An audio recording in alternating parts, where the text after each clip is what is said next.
Assalamualaikum warahmatullahi wabarakatuh, Mitra Kominfo dimanapun Anda berada. Senang sekali saya Mila Atiki bisa menjumpai Anda dalam program Kabar Gorontalo Sepekan. Program ini khusus kami hadirkan untuk Anda sebagai media informasi pemerintah Provinsi Gorontalo selama sepekan. Vaksinasi serentak kelurahan dicanangkan Kota Gorontalo menuju kekebalan kelompok. 28 desa di Gorontalo Utara terima BLP 3G. Wagub Idris tinjau rehabilitasi tempat pemasaran ikan di Tilamuta. Wagub Idris dampingi TP2GP lakukan visitasi lapangan artefak Kalisabu. Merangkai logam untuk UMKM Gorontalo.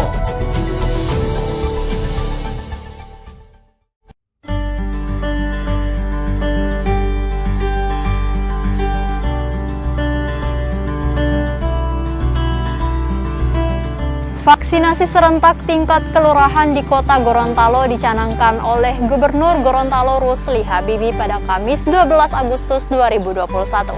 Rusli Habibie menyambut baik kegiatan vaksinasi serentak ini. Menurutnya, ini langkah penting untuk segera mewujudkan kekebalan kelompok atau herd immunity.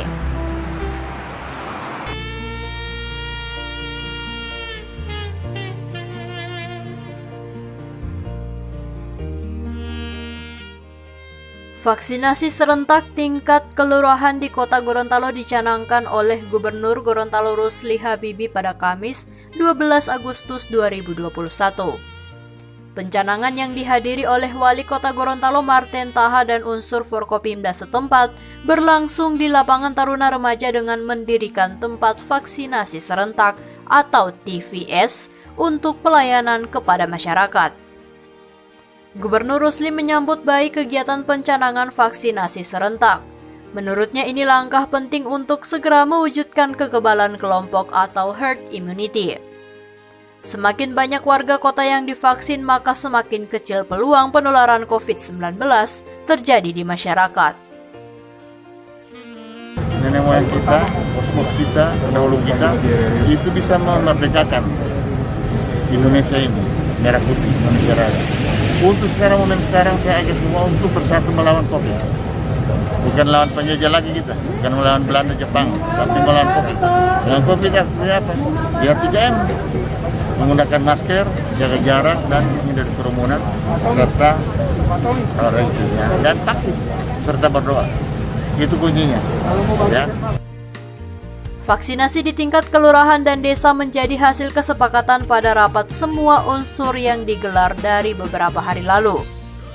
Gubernur Rusli menginstruksikan kepada Bupati dan Wali Kota dibantu oleh TNI dan Polri untuk bergerak mendorong percepatan vaksinasi hingga tingkat desa dan kelurahan.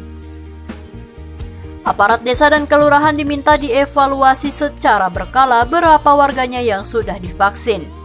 Perkembangan capaian vaksinasi dimonitor melalui aplikasi. Aparatur provinsi dan kabupaten kota juga dilibatkan untuk memberi laporan kepada gubernur. Sementara itu, Wali Kota Gorontalo Marten Taha mengaku optimis vaksinasi di daerahnya berjalan maksimal. Strategi yang dilakukan dengan membuka 3 hingga 5 tempat vaksinasi serentak di tiap kelurahan untuk memperdekat akses layanan pada masyarakat. Marten menilai sukses tidaknya vaksinasi di Kota Gorontalo tergantung lurah dan camat. Ia akan mengevaluasi camat dan lurah mana yang tingkat vaksinasinya rendah. Pemkot juga menyiapkan bus khusus untuk menjemput warga yang ingin divaksin namun terkendala angkutan.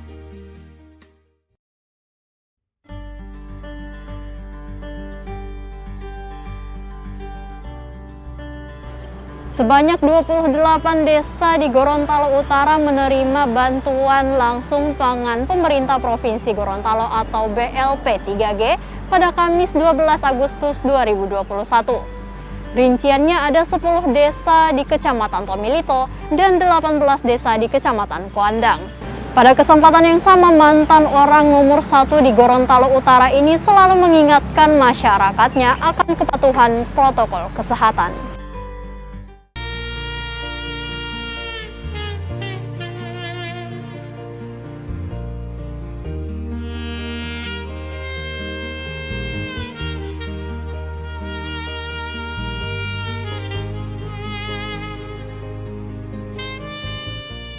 Sebanyak 28 desa di Gorontalo Utara menerima bantuan langsung pangan pemerintah Provinsi Gorontalo atau BLP 3G pada Kamis 12 Agustus 2021. Rinciannya 10 desa di Kecamatan Tomilito dan 18 desa di Kecamatan Kuandang. Bantuan berupa beras 10 kg, minyak goreng 2 liter, gula pasir 1 kg, telur 10 butir dan 1 kg ikan bandeng ini disebar untuk 2.273 KPM di masing-masing kecamatan. Penyaluran dilakukan simbolis oleh Gubernur Gorontalo Rusli Habibie. Mantan orang nomor 1 di Gorontalo Utara ini kembali mengingatkan kepatuhan masyarakat akan protokol kesehatan.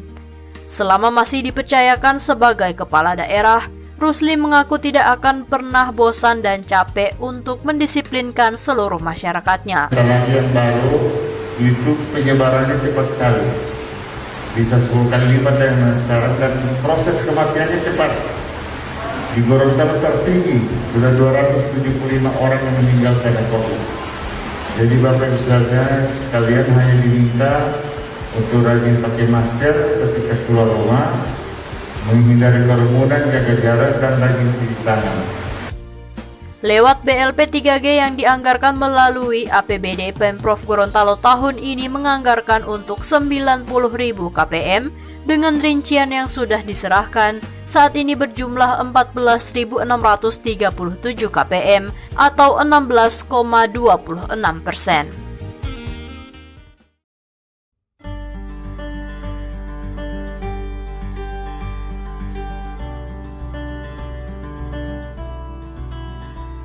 Wakil Gubernur Gorontalo Haji Idris Rahim meninjau pelaksanaan pekerjaan rehabilitasi tempat pemasaran ikan di Pelabuhan Perikanan Tilamuta Kabupaten Bualemo pada Jumat 20 Agustus 2021.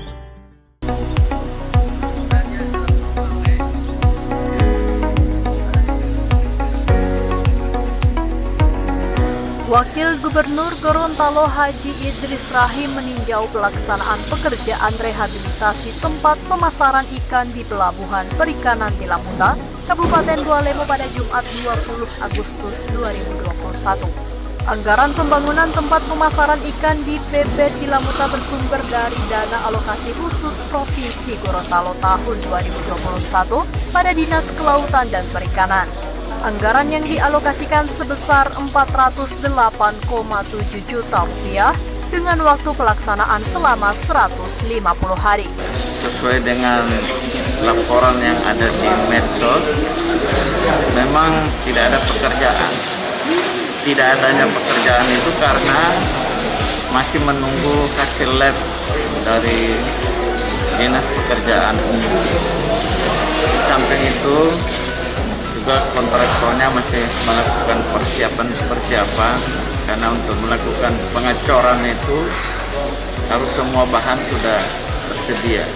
Selain rehabilitasi tempat pemasaran ikan, Pemprov Gorontalo juga mengalokasikan anggaran pembangunan fasilitas air bersih dengan nilai kontrak sebesar Rp142,5 juta, pembangunan dermaga Rp1,25 miliar, serta jaringan dan instalasi listrik sebesar Rp731,5 juta. Sesuai dengan kontrak itu 24 November selesai. Jadi masih ada kurang lebih 3 bulan.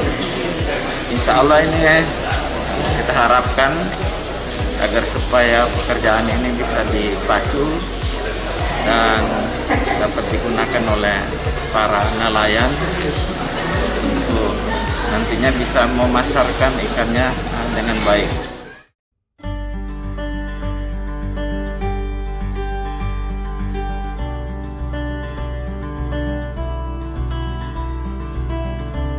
Tim peneliti dan pengkaji gelar pusat melakukan visitasi lapangan ke sejumlah artefak atau peninggalan sejarah almarhum Profesor Dr. Haji Ali Sabu pada Jumat 20 Agustus 2021. Visitasi ini merupakan rangkaian verifikasi gelar calon pahlawan nasional yang diusulkan oleh pemerintah Provinsi Gorontalo dan TP2GD. Tim peneliti dan pengkaji gelar pusat melakukan visitasi lapangan ke sejumlah artefak atau peninggalan sejarah almarhum Profesor Dr. Haji Ali Sabu pada Jumat 20 Agustus 2021. Visitasi itu merupakan rangkaian verifikasi gelar calon pahlawan nasional yang diusulkan pemerintah Provinsi Gorontalo dan TP2GP. Visitasi dimulai dari Rumah Sakit Umum Daerah Profesor Dr. Haji Ali Sabu Kota Gorontalo. Nama Ali Sabu disematkan kepada rumah sakit yang saat ini menjadi pusat rujukan pasien COVID-19 sebagai bentuk penghargaan masyarakat Gorontalo kepada dokter pejuang kemerdekaan Indonesia tersebut. Di depan Rumah Sakit Umum Daerah ini terdapat monumen Ali Sabu yang mencantumkan gelar adatnya, yaitu Talotine Palipu. Tim selanjutnya bergeser ke Rumah Sakit Umum Daerah Toto di Kabupaten Bone Bolango. Rumah Sakit Umum Daerah Toto didirikan oleh Ali Sabu pada tahun 1942.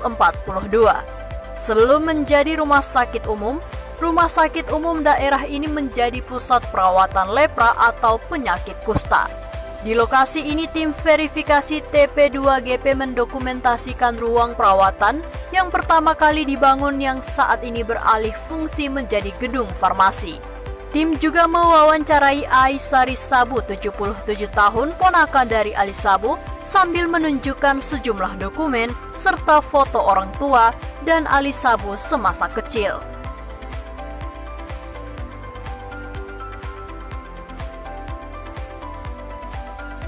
Visitasi oleh TP2GP dilakukan hingga ke Puskesmas Tilamuta, Kabupaten Bualemo. Puskesmas yang didirikan oleh Ali Sabu pada tahun 1949 awalnya diberi nama Rumah Sakit Tilamuta. Di halaman Puskesmas Tilamuta terdapat monumen yang dibangun Ali Sabu dengan tanggal yang tertera 24 November 1949. Sampai sekarang temuannya alhamdulillah ya cukup membanggakan. Pertama misalnya terutama sekali masalah konsistensi. Jadi kan yang disebut pahlawan itu dari mulai dia berjuang sampai akhir itu kan untuk misalnya kemerdekaan, untuk mempertahankan kemerdekaan, kemudian membuat karya besar yang luar biasa, yang pengaruhnya cukup meluas. Nah, dan itu tidak belok, ya, terus menerus mempertahankan. Terkait data-data yang dibutuhkan oleh TP2GP, Idris mengungkapkan semuanya sudah dipenuhi oleh TP2GD Gorontalo. Namun jika ada kekurangan, Wagub Idris menegaskan Pemprov bersama TP2GD Gorontalo akan segera melengkapinya. Semua data-data yang diminta oleh tim semuanya sudah dipenuhi oleh tim dari Provinsi Gorontalo.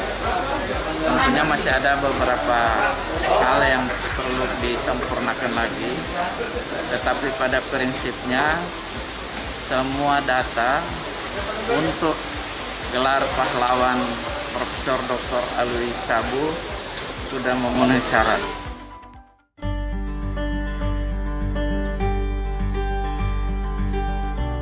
Mitra Kominfo, berikut ini kami sajikan informasi menarik yang datang dari salah satu usaha bengkel rekayasa mesin di Kabupaten Bone Bolango.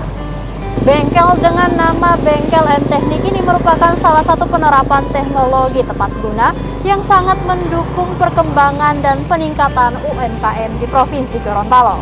Ya, Mitra Kominfo, informasi terakhir ini sekaligus menutup jumpa kita pada edisi kali ini. Semoga informasi yang telah kami sajikan dapat bermanfaat. Dan jangan lupa untuk like, komen, share, dan subscribe channel dari pemerintah Provinsi Gorontalo. Saya Mila Atiki dan tim undur diri. Assalamualaikum warahmatullahi wabarakatuh dan sampai jumpa.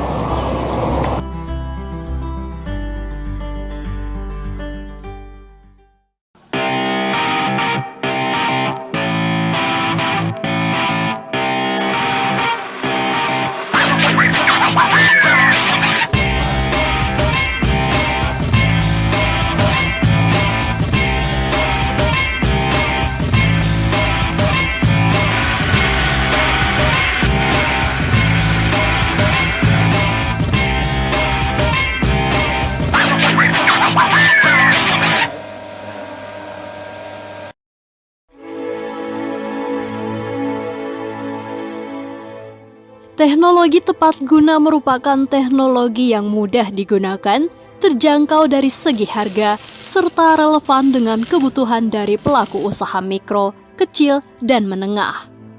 Penerapan teknologi tepat guna sangat mendukung pengembangan dan peningkatan produktivitas UMKM. Hal itulah yang mendasari Haidir Azmat Maudi, warga Desa Talango, Kecamatan Kabila, Kabupaten Bone Bolango, untuk mendirikan usaha perbengkelan yang memproduksi berbagai mesin teknologi tepat guna. Berdiri sejak tahun 2008, bengkel yang diberi nama M Teknik telah memproduksi berbagai mesin dan peralatan kebutuhan UMKM seperti mesin pemeras santan, pengolah abon ikan, penggiling padi, mesin pembuat tepung, dan mesin kristalisasi gula semut. Kita mulai buat alat-alat rekayasa ya, yang masih dibilang belum begitu canggih, belum seperti yang dari luar-luar itu, karena kita di sini hanya bermodalkan imajinasi sendiri kan. Terus dari pemesanan itu kita minta dari konsumen seperti apa yang mereka minta, itu yang kita buat.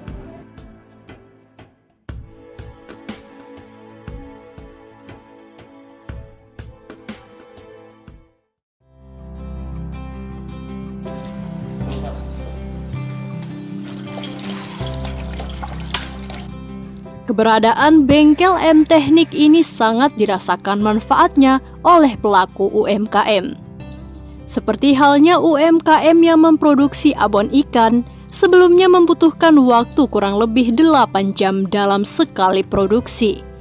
Kini memanfaatkan teknologi tepat guna berupa mesin produksi abon, pelaku UMKM hanya membutuhkan waktu 3 jam sekali produksi. Awalnya itu kita melihat ada salah satu IKM yang di daerah lokal.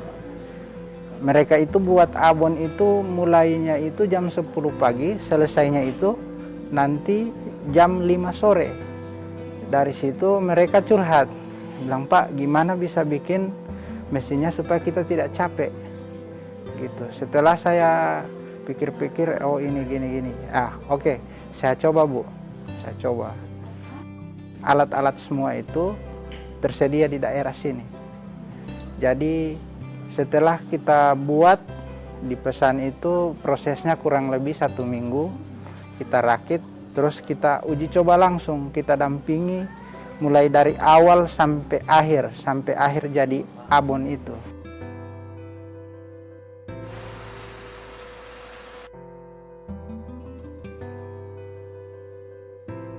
Selain efisiensi waktu dan tenaga, keuntungan lainnya yang diperoleh pelaku UMKM yaitu tidak perlu lagi memesan mesin teknologi tepat guna keluar Gorontalo dengan harga yang lebih mahal. Di bawah binaan Dinas Koperasi UMKM Perindustrian dan Perdagangan Provinsi Gorontalo, bengkel M Teknik telah mampu memproduksi mesin teknologi tepat guna yang berkualitas dan harga yang sangat terjangkau. Di sini kan banyak IKM. IKM di sini banyak sekali yang memerlukan mesin-mesin. Mereka rata-rata itu pesan dari Jawa, dari luar daerah. Dari situ mereka banyak servisnya ke sini. Kayak mesin-mesin peras santan apa itu kan, alatnya itu biasanya rusak. Yang bagian bengkel yang itu kan tidak ada di sini. Dari situ kita lihat peluang, daripada kita cuma buat servis buatan yang dari luar, mendingan kita coba bikin sendiri.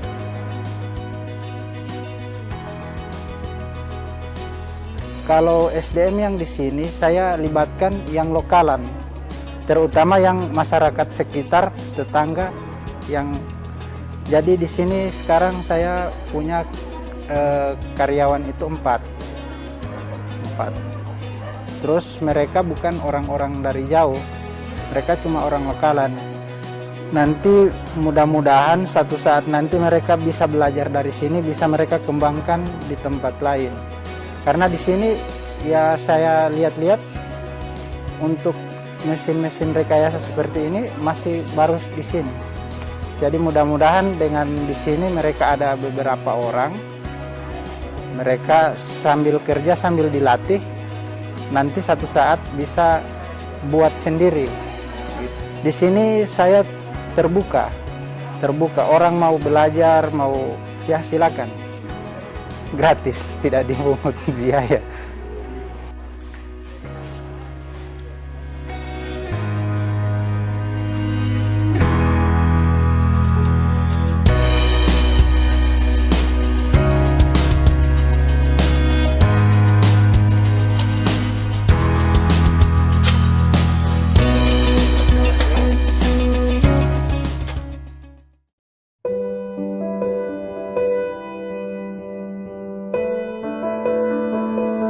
Meski terkena imbas pandemi COVID-19 yang menyebabkan turunnya omset produksi hingga 70%, namun kini seiring dengan kondisi perekonomian Gorontalo yang mulai bergeliat dan tumbuh, bengkel yang memperkerjakan 4 orang tenaga lokal ini mulai menerima pesanan dari pelaku UMKM. Salah satunya adalah mesin kristalisasi gula semut dengan kapasitas 350 kg senilai 40 juta rupiah.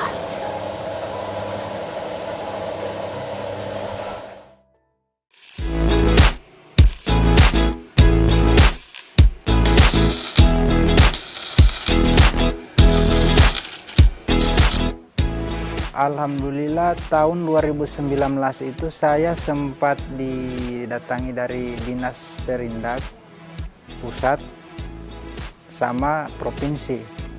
Mereka datang survei bengkel, mereka tanya apa saja mesin yang saya butuhkan dari mesin-mesin.